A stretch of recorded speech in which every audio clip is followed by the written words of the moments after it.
3 common mistakes that 12 standard students make. Number 1. You let your parents choose your course or college for you. Number 2. You're afraid to admit to your parents that you are confused and unable to make a decision. Number 3. You are not aware of the new courses available and your future career prospects. This is where a career counselor can help you. Hi, my name is Prabha and I'm a certified career consultant.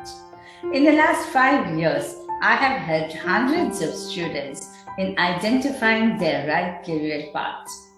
I use various assessment tools like psychometric and multiple intelligence tests to analyze your inborn intelligence, aptitude, and personality, and suggest to you the various courses that are available in the areas of your interest, so that you are happy in what you are doing and can soon become successful in life. So, if you are a high school or college student, do not make the same mistakes and get your assessment done today.